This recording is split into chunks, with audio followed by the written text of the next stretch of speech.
सोलापूरच्या 2 विद्यार्थ्यांनी राष्ट्रीय सॉफ्टबॉल स्पर्धेमध्ये कांस्य पदक पटकावून सोलापूरच्या शिल्पेचात आणखी मानाचा तुरा रोवलाय। 36व्या सब ज्युनियर राष्ट्रीय सॉफ्टबॉल अजिंक्य स्पर्धा मुले-मुली दिनांक 29 मार्च ते 1 एप्रिल दरम्यान संभाजीनगर औरंगाबाद येथे झालेल्या राष्ट्रीय स्पर्धेत महाराष्ट्रामध्ये मुलांनी आणि मुलींनी बाजी मारली आणि कांस्य पदक पटकावले।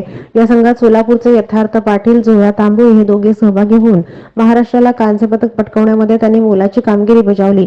यथार्थ पाटील हा सध्या IMS अक्कलकोट येथे शिकत आहे, तसेच जोया तांबोळी इयत्ता 8वी मध्ये सुरवसे हायस्कूल येथे सोलापूर येथे शिकत आहे।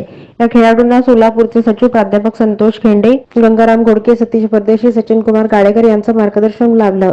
या खेळाडूंचं अभिनंदन सोलापूर महापालिका जिल्हा संघटनेचे जिल्हाध्यक्ष सिद्धेश्वर पाटील, महाराष्ट्र राज्य सॉफ्टबॉल संघटनेचे सचिव डॉक्टर प्रदीप तळवेलकर, जिल्हा संघटनेचे उपाध्यक्ष प्राध्यापक संतोष गवळी, सचिव प्राध्यापक संतोष खेंडे, मारुती घोडके, प्रशांत राणे, प्रशांत कदम, श्रीधर गायकवाड, सिराज तांबोळी, प्राध्यापक राहुल अन्यापनावर, अप्पासाहेब पाटील आणि विष्णू दगडे यांनी अभिनंदन केलं।